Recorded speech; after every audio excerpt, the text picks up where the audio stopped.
j'aimerais vous saluer comme il se doit, c'est-à-dire en vous souhaitant une belle année 2021. On ne va pas parler de tous les sujets qui nous préoccupent et qui ont été largement rebattus, mais je vais vous dire plus précisément ce que je nous souhaite collectivement pour les petits campings. C'est que justement les petits campings finissent par trouver auprès du public la place qui leur revient. C'est-à-dire celle de solutions pour des vacances de belle qualité, à l'écart des grands rassemblements, offrant des possibilités de partager des moments conviviaux, de s'épanouir avec des activités à proximité de la nature. Ouais, c'est pas 100% gagné, mais je crois qu'avec de la patience et de l'opiniâtreté, avec peut-être surtout une prise de parole cohérente dans les médias, et en particulier les médias issus du digital, j'ai confiance que nous allons y parvenir, à faire vivre cette identité. Aujourd'hui, nous recevons un personnage de la HPA, Christophe Ledièvre. Il anime Camping Qualité depuis 14 ans. Il en est en ce moment le président. Il a une vision unique du monde du camping qu'il a accepté de partager avec nous. Alors bienvenue Christophe, et à vous la parole. Merci beaucoup Didier.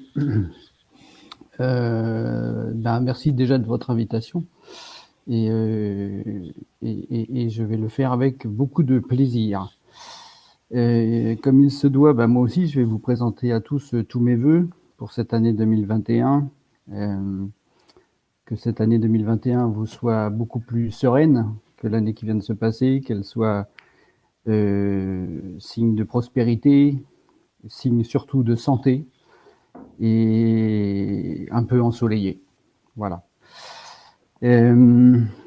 Alors avant de commencer ce webinaire, je vais me présenter. Comme Didier l'a dit, je suis un personnage. Alors c'est très pompeux, je trouve. Moi, je reste très humble par rapport au travail que je fais. Mais oui, je suis dans la profession depuis un petit moment puisque j'ai commencé en 1991 avec mes parents dans le monde de l'HPA. Donc mes parents ont acheté un camping, moi j'en suis à mon deuxième aujourd'hui. En 2004, donc j'ai acheté mon camping et que j'ai revendu entre deux et que je viens d'en racheter un autre ici en Normandie, qui est plutôt un gros établissement mais qui ne fait quasiment plus rien comme chiffre d'affaires. Donc il y a tout à refaire. Et puis impliqué dans l'HPA dans la fédération de l'HPA depuis mes débuts, c'est-à-dire depuis 2004 où je suis arrivé dans le monde du camping, où j'ai successivement occupé les postes de président de mon département dans le 76 au départ, et puis vice-président de la région Normandie, aujourd'hui président de la région Normandie, vice-président de la fédération nationale et président de Camping Qualité. Et Camping Qualité, label dans lequel je suis rentré avec mon camping en 2005. Et donc, je suis rentré quasiment aussitôt au service de Camping Qualité dès cette date-là. Donc voilà, pour mon parcours, en sachant que j'ai été faire un petit tour du côté de l'industrie pour voir si l'herbe était plus verte ailleurs. Et finalement, elle est bien plus verte chez nous dans les terrains de camping. Alors, Camping Qualité. Très rapidement, Camping Qualité, mais qu'est-ce donc que ce Camping Qualité? Donc le label Camping Qualité, c'est une association qui a été mise en place par la FNHPA. C'est un label professionnalisant et c'est une vitrine Internet, comme toute association ou comme toutes les fédérations d'ailleurs. Nous avons un site Internet et dans lequel il y a nos adhérents. Et ce site Internet a une petite particularité, mais les fédérations le font aussi, la possibilité d'avoir cette mise en relation directe avec vos clients. Donc, c'est-à-dire que il y a une passerelle très rapide qui fait que vos clients, quand ils veulent réserver, en fait, ça vient directement sur votre site Internet et vous réservez. Comment on accède à Camping Qualité? Sur la base du volontariat, on n'oblige personne. C'est un audit indépendant, donc lors de l'audit, c'est un cabinet indépendant qui vient faire l'audit sur votre terrain de camping. Et lorsqu'il fait le calcul des résultats, on doit avoir 80% minimum dans les 5 engagements de camping qualité qui sont la propreté, l'information, l'accueil, l'emplacement et l'environnement. Les plus-values de camping qualité, ce sont les critères de la grille qui sont d'un peu plus de 650 et leur pluralité, puisque justement on vient de balayer les 5 engagements. La professionnalisation, l'accompagnement et le suivi, à partir du moment où en fait on vient auditer quelque part, on va forcément soulever des points sur lesquels vous pouvez vous améliorer, et donc c'est ce qu'on appelle la professionnalisation. Et comme vous êtes audité aujourd'hui tous les 5 ans, eh bien c'est ce qu'on appelle l'accompagnement et le suivi, puisqu'en fait on suit votre évolution, cette professionnalisation et dans cette que vous mettez au service de vos clients au fur et à mesure. La communication grand public sur le label, eh bien ça, grâce au site internet avec la vitrine et quelques articles sur lesquels que nous pouvons avoir parfois dans la presse.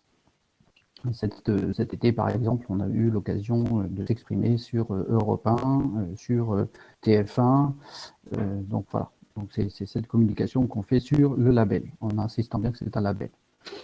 Les conditions, quand on y est, eh bien c'est une adhésion annuelle de 11 € par emplacement, ce qui fait que pour un camping de 100 places, voilà, ça hors taxe tous les ans. C'est moins cher qu'une publicité dans un bon guide, que ce soit la DAC, la NVB, AXI, etc., etc. Et donc, comme je l'ai dit tout à l'heure, c'est un audit tous les 5 ans qui coûte environ 600 €. C'est pour vous replacer ce que c'est que le label camping qualité. Alors, pourquoi aujourd'hui on parle de qualité? Et permettez-moi de vous refaire une petite historique très rapide. Il y a 20 ans, nous avions un classement qui n'était que normatif. En gros, vous aviez tant d'emplacements, vous deviez avoir tant de douches, tant de lavabos, tant de toilettes. Il y avait donc, en fonction des établissements, un grand manque de cohérence entre la qualité qu'on pouvait trouver dans un établissement et le nombre d'étoiles. C'est-à-dire qu'on s'attend tous, ou en tout cas la clientèle s'attend dans un 4 étoiles, à avoir un niveau de prestation élevé, mais aussi une propreté élevée. Or, ce n'était pas le cas. Donc, on sentait bien qu'il y avait un manque de professionnalisation par rapport à tout ça, et un manque de cohérence, ce qui ne nous faisait pas de repères tangibles à mettre en avant, et donc on a créé la grille camping qualité. Puis, Internet est arrivé. Et donc, avec Internet, ça n'aura échappé à personne, la façon de consommer a changé. Pour plusieurs raisons. D'abord parce que le monde s'est ouvert. D'un seul coup, on pouvait, en 3 clics, acheter un séjour en camping, mais aussi à l'étranger. Que les tarifications se sont ouvertes aussi, les low cost sont arrivés. Donc, eh bien, on s'est trouvé dans une grande mouvance concurrentielle qui était importante. Et donc, du coup, forcément, toute cette modification a fait que le consommateur a changé sa vision aussi des choses. Et les bases de camping qualité aujourd'hui, ce qu'on appelle donc nous nos critères et nos fondamentaux, c'est-à-dire la propreté, le bon accueil, l'information précise et vraie, l'emplacement soigné et la sensibilité environnementale, sont devenus aujourd'hui les prérequis de ce qu'on appelle le basique, en fait, dans un accueil client. Alors aujourd'hui, lorsque Didier m'a contacté pour me demander d'intervenir sur la qualité, si je me souviens bien, Didier m'a dit « Ouais, ça serait bien, vous interveniez pour parler de la qualité, mais je ne sais pas trop comment, c'est plutôt des petits campings. » Alors, du coup, je lui avais répondu ça. Souvent, en fait, il ne faut pas confondre qualité et quantité. Il m'a dit, ah, ça, c'est vachement bien. J'aime bien ça. Donc, en fait, oui, les enjeux de la qualité, c'est celui-là. Il ne faut pas confondre la qualité et la quantité. D'où ma petite phrase en dessous. Un camping très équipé n'est pas forcément de qualité, et un camping qualité n'est pas forcément très équipé. La qualité, c'est, comme je viens de vous le dire, c'est des fondamentaux. C'est finalement des choses assez simples. Faut être accueillant, faut avoir été transparent avec son client et l'avoir avoir bien communiqué sur son entreprise et sur ses propositions et sur ses prestations. C'est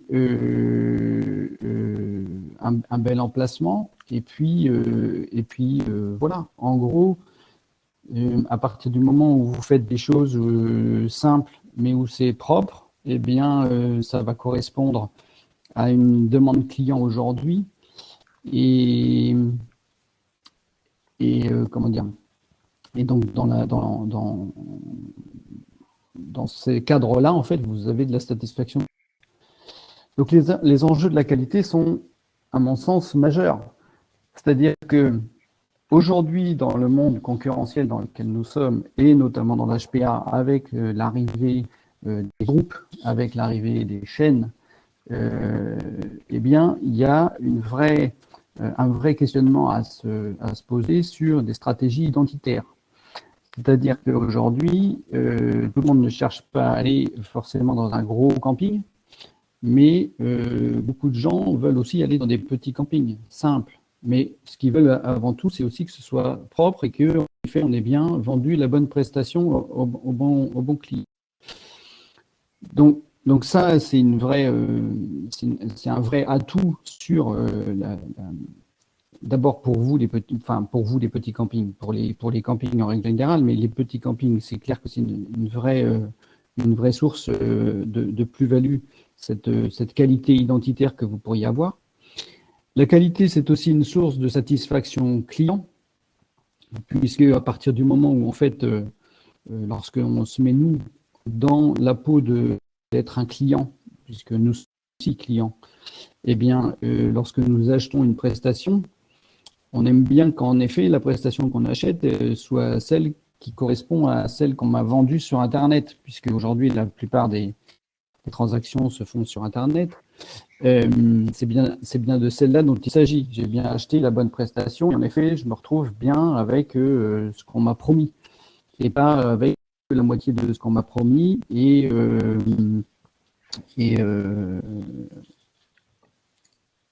c'est normal puisque ça va être ça, comment dire, la promesse client. En fait, il faut qu'elle soit tenue.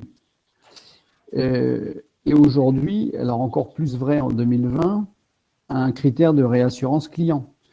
Quand vous êtes qualitatif, ça veut dire que d'ailleurs c'était une des parties que nous avions données à nos adhérents en 2020 sur le protocole sanitaire, en expliquant, pour les camping qualité, c'est beaucoup plus facile. Vous êtes déjà dans une démarche où vous faites tous les jours de la propreté, où vous faites tous les jours de la bienveillance, eh bien, vis-à-vis de vos clients, où vous communiquez avec vos clients, vous savez ce que c'est qu'un client, vous vous mettez à la place de votre client, la grille vous aide à tout ça. Donc aujourd'hui, le protocole sanitaire, c'est pas une montagne à réaliser, ça va être juste des adaptations sur un processus que vous avez déjà mis en place, et donc ça va être très très simple, et finalement, le meilleur des slogans pour dire pour rassurer vos clients, c'est de dire, attendez, moi, vous savez, je suis estampillé camping qualité depuis déjà des années. Donc, la qualité et la propreté, c'est justement faire attention à vous, clients. Donc, croyez-moi, le protocole, c'est de la rigolade pour nous. Et pour faire tout ça, comme nous n'avons pas tous les mêmes notions de ce qu'est la propreté, de ce qu'est le ressenti client, etc. Eh bien, l'importance de l'œil extérieur bienveillant pour s'améliorer nous paraît être cohérent, c'est-à-dire se faire accompagner. On va se faire accompagner par le label Camping Qualité. Oui, il y a Camping Qualité, mais il y a d'autres labels. On n'est pas les seuls à exister, même si c'est le seul et unique label de la filière aujourd'hui. Il y a une marque de l'État qui est Qualité Tourisme, qui aussi fait audit qualitatif. Dans un contexte environnemental, il y a un peu plus, il y a Clé Verte aussi. Je pense qu'on pourrait, pour ne pas donner trop faut pas parler trop de ce sujet qui est finalement pas un sujet de grande satisfaction. On pourrait arriver aux questions là. Qu'entendez-vous pour être transparent avec le client? Moi, je pense qu'on peut répondre sans l'intervention de Christophe, puisque j'ai un long passé dans l'agroalimentaire, que j'ai dû traiter pas mal de certifications chez moi, et que donc du coup j'ai appris en grande partie ce qui était de devenir transparent. En fait, on a souvent tendance à cacher, à occulter ses points de faiblesse. Et au final, c'est souvent, on s'en aperçoit, une illusion, c'est-à-dire que ça constitue un point dur, alors qu'il n'y a pas lieu. Un point de faiblesse est une réalité qui, quand elle est complètement exposée, quand elle est complètement assumée, devient très souvent un point d'amélioration qui nous permet de progresser. Et en attendant, un point qu'on ne met pas dans l'ombre, de telle sorte que j'ai un écho là, probablement ça vient probablement d'un de vous, Guillaume ou voilà. Ce point de faiblesse, si on le met en évidence et si on le travaille, ça se transforme très vite en point de force. Et je crois que c'est ça la vertu de la démarche qualité. C'est-à-dire que on laisse rien dans l'ombre, on expose tout ce qui nous caractérise auprès du client, y compris ce qui pourrait passer pour des points de faiblesse et qui, une fois simplement présentés, par exemple, j'ai pas de piscine, il se trouve que dans les campings des associés de BBR, il y en a 2 qui n'ont pas de piscine. On ne le cache pas, on en fait même comment dire, une réalité qu'on n'occulte pas, on est transparent avec ça. Et on a des clients qui ne viennent pas chez nous pour prendre des bains dans la piscine, et qui viennent pour d'autres choses. Et comme ça, on est en cohérence avec notre offre, et personne ne nous fait de reproches. Je suis revenu, Voilà, c'est ça? ça nous a permis de retrouver Christophe. Christophe, on va certainement passer aux réponses aux questions. Oui, bien sûr, avec plaisir. Alors, on a une question de Delphine, Christophe. Alors, où trouver la grille d'évaluation camping qualité? Eh bien, il suffit d'écrire un petit mail à Camping Qualité, c'est info@campingqualité.com, et Karine, notre directrice, se fera un plaisir d'envoyer la grille pour faire déjà le pré-audit. Bon. Une question qui a déjà commencé à aborder. Alors, qu'entendez-vous par être transparent avec le client? Ça, c'est Anne qui pose la question. La transparence avec le client, c'est cette information précise et vraie. C'est-à-dire qu'à partir du moment où, par exemple, pendant le Covid et pendant le confinement, la transparence avec le client, c'était de pouvoir lui dire ce qu'on allait pouvoir mettre en place ou pas mettre en place. Pouvoir lui dire, voilà, vous allez venir chez moi.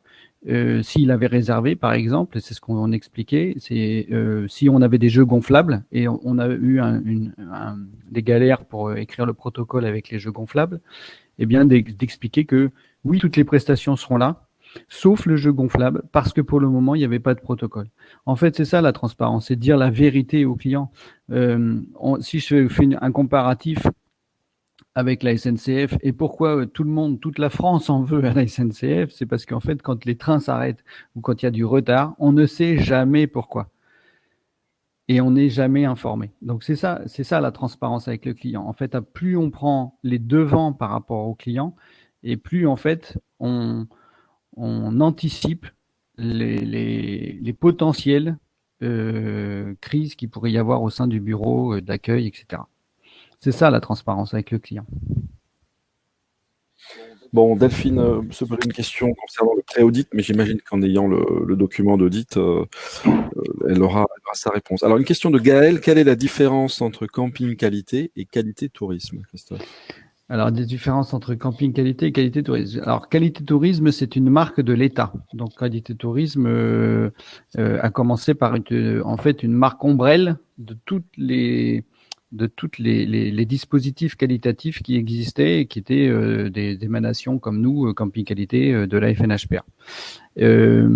Sauf que cette marque ombrelle, en fait, a un petit peu bifurqué et aujourd'hui, on peut accéder en direct à Qualité Tourisme, mais c'est une marque de l'État. La grande différence qu'il y a entre eux et nous, c'est qu'en fait, ils viennent, c'est porté par les CCI souvent, et la grille est un peu moins importante au point de vue du nombre de critères et il n'y a pas le suivi, c'est-à-dire qu'il y a un audit aussi tous les 5 ans, mais le suivi qu'il y a entre les deux que nous, à Camping Qualité, nous essayons de faire, c'est-à-dire qu'on ne vous laisse pas tout seul pendant les 5 ans. On vous accompagne aussi pendant ces 5 ans-là. Et aujourd'hui, on est en train de réfléchir d'ailleurs dans notre nouvelle grille et dans notre nouvelle stratégie à essayer de trouver des accompagnements plutôt sur l'exploitation. Eh bien, pendant ces 5 années-là, vous êtes toujours suivi par Camping Qualité. Donc, on continue à essayer de vous professionnaliser. En tout cas, vous n'êtes pas tout seul. C'est un petit peu la différence entre Qualité de Tourisme et nous. C'est voilà, le nombre de critères qui est beaucoup plus important. Et puis cet accompagnement. Et la dernière chose, notre site vitrine. Alors, il y a Pascal qui se félicite de votre grille d'évaluation qui est pour elle un bel outil pour le début de saison. Merci. Et il y a Anne qui pose une question, qui voudrait des chiffres en termes de CA. Quel est le retour sur investissement pour un label comme le vôtre, Christophe? Alors, il faut pas voir ça comme un retour sur investissement. Un outil de professionnalisation, c'est pas un retour sur investissement tout de suite.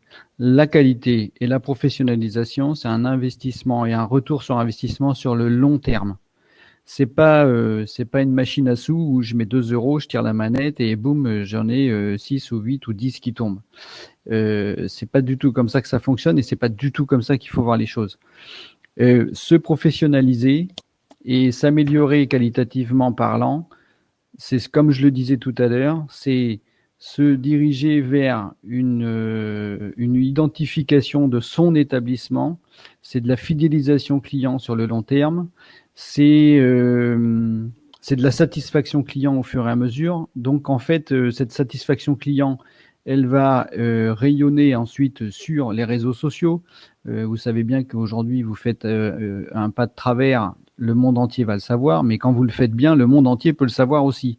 Donc voilà, on mise sur le long terme et plus on se professionnalise, plus on acquiert des processus de travail finalement qui paraissent peut-être difficiles au départ, mais qui sont une vraie simplicité par la suite.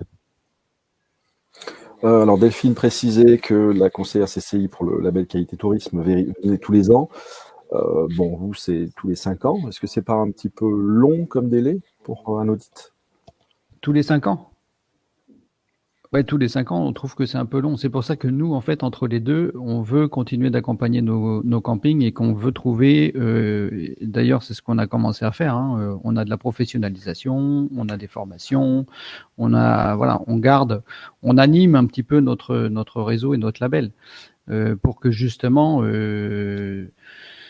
il n'y a pas de retombées. On sait bien qu'en effet, on le sait comment ça fonctionne. Hein. 2 jours avant l'audit, on se dit « Oh, il faut le faire ». Hop, on relit vite la grille. Et puis après, on se dit « Ah bon, c'est bon, on est tranquille pour 5 ans ». Et 5 ans après, hop, on ressort le truc. Non, il faut vraiment s'en servir comme un outil dont on se sert tous les jours pour continuer à se professionnaliser parce que justement, on peut aussi mettre en place des choses très simples. On sait qu'il y a des choses très simples à mettre en place. On sait qu'il y a des choses c'est plus compliqué, plus long, mais on peut les faire. À ce propos, alors, une question de... juste ajouter une question complémentaire. Imaginez-vous possible de faire des audits digitaux, c'est-à-dire sous forme de vidéoconférence, de vidéo-réunion, et ainsi de résoudre en quelque sorte la difficulté de se retrouver tous les ans au travers d'un audit qui finalement est assez coûteux et un gros investissement en temps. Est-ce que ça entre dans votre réflexion ou est-ce que vous écartez cette possibilité? Alors, un audit digital, ça se fait pas. Par contre, des informations en digital, oui. Et l'audit, il doit être fait sur place, puisqu'en fait, c'est une vraie expérience client. que l'auditeur vient vivre. Donc, comme il vient faire une expérience client, il faut qu'il vienne sur place. Il faut qu'il vienne, faut qu'il voit le camping. Bon, alors deux autres questions, Christophe. Une de Julie, est-ce qu'un Théo peut prétendre à ce label? Et une autre question, est-ce que ce label Camping Qualité est reconnu par les étrangers? Alors, est-ce qu'un Théo peut prétendre au label? Non. Pour moi, le label, il est destiné et distribué en fait à un établissement. Donc, c'est l'établissement camping qui va donc se faire auditer et avoir le label. Donc, un tour opérateur, c'est compliqué. Il fait pas du tout le même métier que le gérant du camping, hein. Et est-ce que les étrangers connaissent le label? Alors je dirais oui, mais c'est très prétentieux. Oui, en partie. En fait, un petit pourcentage de Hollandais, de Belges, d'Anglais et d'Allemands connaissent le label Camping Qualité. On est bien connu en Hollande.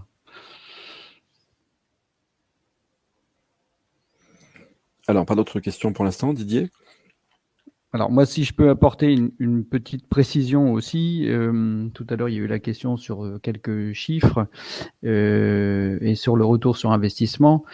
C'est vrai que j'ai tendance à de temps en temps un peu oublier notre site internet, mais notre site internet représente aussi quand même une mise en relation avec les clients. Et aujourd'hui, on a quand même un site internet qui cette année, par exemple, a fait plus 38% du nombre de visiteurs, c'est-à-dire qu'on fait à peu près 1 200 000 visites par an du site internet.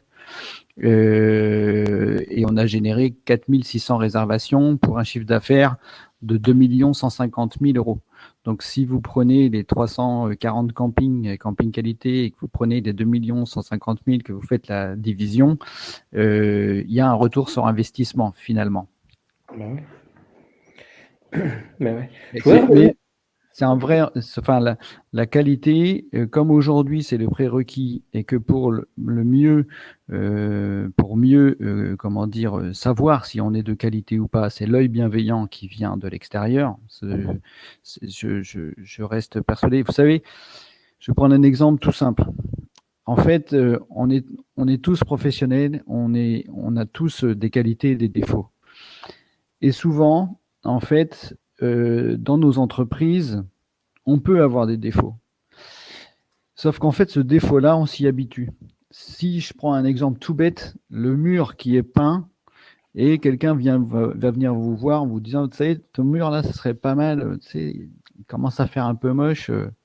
Ah ouais, t'as raison, il faudrait que je le repeigne. En fait, notre œil est habitué tous les jours à passer devant ce mur et donc ce mur ne nous choque plus puisque notre œil y est habitué. Et qui d'autre que quelqu'un de l'extérieur de bienveillant peut venir nous dire tu sais, ton mur, moi je suis client, il me choque quand même parce que ça fait un moment qu'il n'a pas été repeint, ça se voit. Vous voyez ce que je veux dire? En fait, on s'habitue à nos défauts. Et c'est là où nous, on a une vraie plus-value aussi quand on vient faire l'audit, c'est qu'en fait, on va pas vous dire vous avez des défauts, on va juste vous aider à reconstruire en fait une meilleure qualité par rapport justement à cet œil bienveillant. C'est ça qu'il faut se mettre en la place. Mais sincèrement, réfléchissez bien, prenez du recul par rapport à ça. Vous allez voir, il y a forcément quelque chose dans votre activité de tous les jours qui est le petit caillou dans la chaussure, mais finalement, il fait pas trop mal. Et puis comme le caillou il se balade, bon, on fait avec. C'est-à-dire que bon, voilà, c'est toujours casse-pied. Il faut trouver un banc, il faut s'asseoir, il faut enlever la chaussure, il faut enlever le caillou. On le fait pas. C'est humain. C'est pas de critique par rapport à ça. C'est humain. Mais nous, on est celui qui va dire assieds-toi 2 minutes et enlève le caillou qui est dans la chaussure. Didier, il y avait une dernière question, mais Didier, tu voulais intervenir? Oui, je voulais juste revenir sur la question qui concernait les tours opérateurs et je comprends très bien qu'un tour opérateur ne puisse pas être certifié camping qualité puisqu'il n'est pas camping. En revanche, avez-vous c'est la question de la Hollande qui m'y fait penser, avez-vous des collaborations avec des opérateurs qui sont des relais Oui, tout à fait. de reconnaissance, des relais promotion des campings ou tout simplement des tour opérateurs qui pourraient vous promouvoir et vous reconnaître.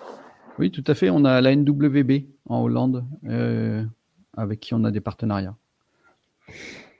Et donc, ils vous reconnaissent comme un référent de qualité, c'est ça? Tout à fait. Ah. Alors Parfait. peut-être qu'on peut prendre la question d'Aurélie de la mairie de Saint-Germain-du-Bois.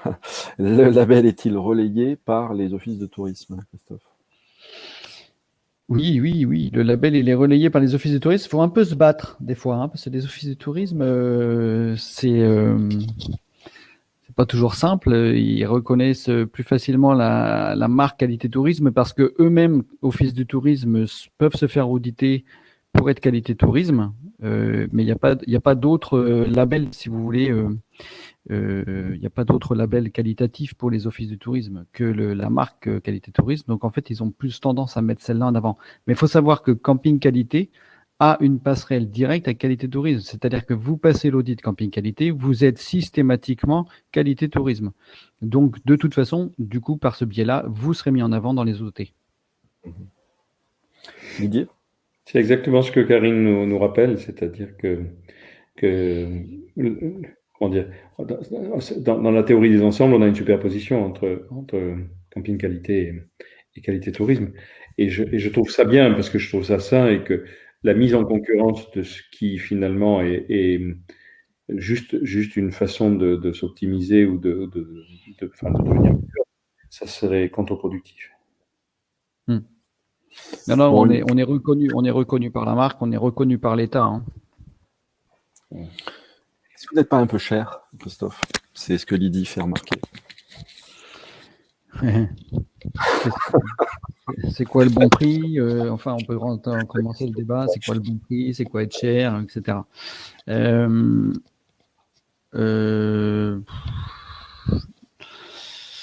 On est un outil. D'accord. Donc en fait, comme on est un outil, faut le prendre aussi comme ça, hein, comme un outil. Est-ce que, enfin moi, j'ai géré un camping touristique pendant 15 ans. Un petit encart, vous savez, le car comme ça, là, dans Axi, ça me coûtait, je sais plus, pas loin de 1500 €. J'avais 140 places. Ouais, ça m'a apporté un peu de monde, mais camping qualité, ça m'a apporté du monde sur la longueur. Ça m'a professionnalisé. Ça m'a apporté des vraies idées. Et sincèrement, par rapport à tout ce qu'on propose aujourd'hui, un accompagnement, le site internet, etc., non, c'est vraiment ridicule. Refaites le calcul. En fait, le vrai bon calcul, c'est de savoir en fait à la nuitée ce que ça va vous coûter. Et vous prenez votre nombre de nuitées, vous prenez votre nombre d'emplacements, vous faites votre calcul rapide, prenez votre nombre de nuitées, puis vous le divisez. Et vous allez voir, ça représente, je crois qu'on avait fait les calculs, ça doit représenter 19 ou 29 centimes par nuitée. C'est ridicule par rapport en fait à ce que ça pouvait vous apporter derrière. J'ai envie de penser les choses de façon un peu différente, c'est-à-dire que ce qu'écrit Lydie ou Bruno, ou les deux, c'est que au final, ils ont fait le le saut qualitatif, et vous les avez bien aidés pour ça. Et puis qu'aujourd'hui, ils ne cotisent plus et ils ont toujours le bénéfice du saut qualitatif. Je pense que alors, j'ai un avis perso, hein, c'est que on est qualitatif jusqu'au jour où on ne l'est pas, et pour s'en rendre compte, il faut un audit. Et en tout cas, c'est bien utile. Donc, je ne suis pas convaincu qu'on reste qualitatif. Malheureusement, le phénomène est souvent négantropique, si on peut employer ce terme, c'est-à-dire qu'il nous entraîne vers du moins bon. Le temps nous entraîne vers du moins bon, inéluctablement. Et l'audit, je trouve, est une façon de se rappeler à des réalités que facilement on oublie. C'est l'exemple du mur qui se dégrade. Et à ce titre-là, je me dis que, pour encore une fois l'avoir éprouvé dans l'agroalimentaire longtemps, c'était tous les ans les audits, hein, au plus long tous les 2 ans. À chaque fois qu'on est obligé de reprendre la liste parce que c'est avant l'audit, la préparation, on se dit, ah mais ça, je l'avais oublié, ah mais ça, tiens, oh bon sang, il faut y revenir. Et donc ça a du bon quand même de revenir sur les fondamentaux. Bon, et en même temps, c'est une question pour Camping Qualité. Effectivement, ça vous oblige aussi à renouveler vos grilles de lecture, peut-être à les densifier, peut-être à les densifier, je veux dire, dans la fréquence, parce que effectivement, si les choses sont figées, on a tendance à se dire, bah, ça va, on les tient, on les lâche. Ce qu'il faut bien, enfin, moi, quand j'ai acheté mon camping, en fait, j'étais le premier camping dans mon département à être camping qualité. Donc, j'étais tout seul. Et déjà, en fait, j'étais donc je faisais partie du label et j'avais un collègue, vous savez, dans la vie, on a des réflexions comme ça qui vous marquent. Et mon collègue m'avait dit, ah ouais, c'est bien, t'es camping qualité. Ah ouais, mais t'es tout seul. Oh, ça va être, ça, en fait, ça va pas être si simple. Eh ben non, en effet, c'est pas si simple.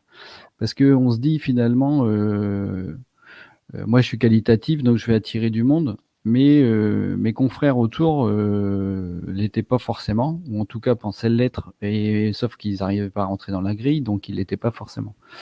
En fait, lorsqu'on est persuadé qu'on fait de la qualité, c'est bien, mais à l'œil du client, en fait, qu'est-ce qui rassure le client? Parce qu'en fait, comment vous le faites savoir que vous faites de la qualité? Parce qu'en fait, en plus, c'est votre propre opinion. Et on n'a pas tous la même opinion. C'est pour ça que l'œil extérieur est quand même très important par rapport à ça. Et c'est vrai que l'avantage d'être dans un label aussi, c'est que ce label permet les partages, les échanges et la professionnalisation. Aujourd'hui, moi, j'en suis intimement convaincu. Elle en passe aussi par là, par ces échanges que nous pouvons avoir les uns avec les autres. C'est ça aussi la force de l'HPA aujourd'hui. C'est justement ces grandes réunions, ces lieux où on peut se rencontrer. Ça fait partie des forces. Aujourd'hui, comme je le disais tout à l'heure, hein, c'est vraiment le prérequis client, c'est un enjeu. Il faut savoir que nous, à Camping Qualité, on a des audits d'entrée tous les ans qui sont refusés parce que les gens n'atteignent pas les 80%. Et qui sont persuadés qu'ils savent bien faire. Si je prends un autre comparatif, et puis je vois le temps qui passe, peut-être je m'arrêterai là-dessus, mais je prends un autre très rapidement. En fait, aujourd'hui, on achète une entreprise. Beaucoup de gens qui arrivent dans la profession sont persuadés que c'est une profession relativement simple. C'est pas compliqué d'accueillir des gens, on va leur dire bienvenue, on va les installer et puis ils vont passer des vacances. Donc en plus ils vont être cool parce qu'ils passent des vacances. C'est pas tout à fait ça. Enfin là je m'exprime devant des gens, j'imagine qu'ils sont déjà depuis un petit moment dans la profession et je pense qu'ils sont un petit peu d'accord avec moi. C'est pas simple du tout notre profession. Sauf que dans cette profession, vous savez, il y a des professions où lorsque vous achetez un établissement, vous êtes obligé d'aller passer une formation avant. Nous on n'est pas obligé. En fait, on achète un camping, qu'on vienne de n'importe quel environnement. En fait, on achète un camping et puis on est gérant de camping et chef d'entreprise en fait du jour au lendemain. Sauf que voilà, on va gérer une entreprise et qu'elle est un peu compliquée à gérer. Et qu'aujourd'hui, il y a des prérequis dans la demande client. Et bien nous, on fait partie de ces gens-là qui aujourd'hui vous accompagnent à vous améliorer sur ces prérequis de demande client pour que justement vous souffriez pas dans votre métier. Écoutez, je crois que c'est la règle, c'est le format de nos webinaires. Ils doivent être courts et denses. Et on est arrivé au bout là de notre temps, on a même dépassé. Je vous remercie du fond du cœur, Christophe, parce que je trouve que ce sujet est essentiel et que vous l'avez traité avec à la fois la passion et tout le monde. Je vous donne rendez-vous avant vendredi prochain. On aura un témoignage de patron de camping qui est en même temps un conteur et qui va vous dire comment il a conçu son établissement. En attendant, je vous souhaite à tous une bonne semaine et je vous renouvelle tous mes vœux pour l'année qui vient.